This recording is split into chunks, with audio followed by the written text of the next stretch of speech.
நாள்தோறும் தாங்கள் சந்திக்கும் சந்தோஷ தருணங்களை சமூக வலைதளங்களில் இட்டு நிரப்பும் இளைஞர்களால் சிறிய சுற்றுலா தலங்கள் கூட உலக புகழ் பெற்று விடுகின்றன. இளைஞர்களின் மகிழ்ச்சி ததும்பும் கண்கள் வழியாக சமூக ஊடக உலகை சற்று பார்வையிடலாம் வாருங்கள்.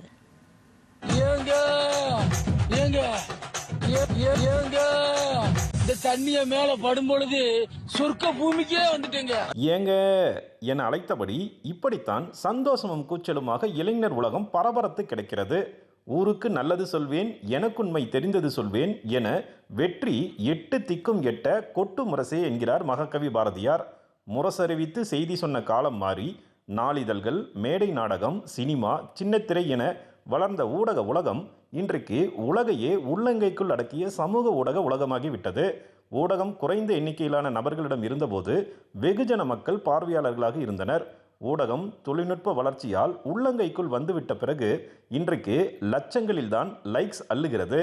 வைரல் பதிவு, ட்ரெண்டிங் என இரு வார்த்தைகளுக்குள் இளைஞர்களின் கைகளில் சமூக வலைதளம் அமர்க்கலப்படுகிறது.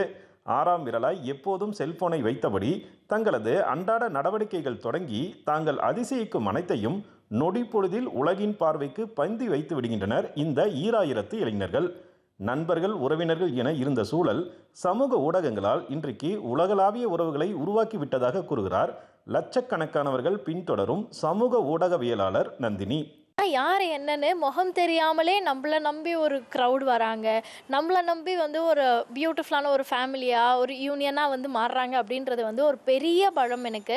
ஏன்னா லைஃப்பில் நான் ரொம்ப அடிப்பட்டு உடைஞ்சு போன டைம்லலாம் முகமே தெரியாத நிறைய பேர் எனக்காக கொடுத்த ஆறுதல் தான் இன்றைக்கி நான் இந்த இடத்துல பார்த்துக்கலாம்ப்பா, இதில் ஒரு விஷயமே இல்லை அப்படின்னு திருப்ப கன்சிஸ்டண்ட்டாக ஓட வைக்குது.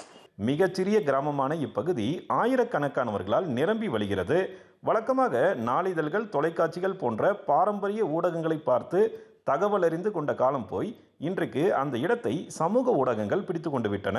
பயணத்தை விரும்புபவர்கள், அந்த அனுபவத்தை பிறருடன் பகிர விரும்புபவர்களின் சொர்க்க பூமியாகிவிட்டது சமூக வலைதளங்கள். அண்மை காலமாய் நீர்நிலைகள் குறித்த பதிவுகள் தான் அதிக அளவில் பகிரப்பட்டு வருகின்றன. நதிக்கரையே நாகரிக மனிதர்களை உருவாக்கியது என்பதால் நதிகளும் நீர் நிரம்பிய ஏரிகளும் கால்வாய்களும் எப்போதும் மனிதர்களின் வாழ்வியலை அன்பால் இட்டு நிரப்புகின்றன. நம்பிக்கை தன்மையை உறுதி செய்வதில் இன்றைக்கும் பாரம்பரிய ஊடகங்களே முதன்மையாக விருப்பமாக மக்களுக்கு இருக்கிறது. எனினும் விரைவான தகவல் பரிமாற்றமும் தங்களது விருப்பங்களுக்கேற்ற தேடலும், மனதில் தோன்றுவதை தைரியமாக பதிவு செய்யும் பின்னூட்டங்களும், அதற்கு கிடைக்கும் வரவேற்பும் சமூக வலைதளங்களுக்கான ஆதரவை அதிகரித்த வண்ணம் இருக்கிறது என்பதை யாராலும் மறுக்க முடியாது. சேலத்திலிருந்து விஜயகுமார் குணசேகரன்.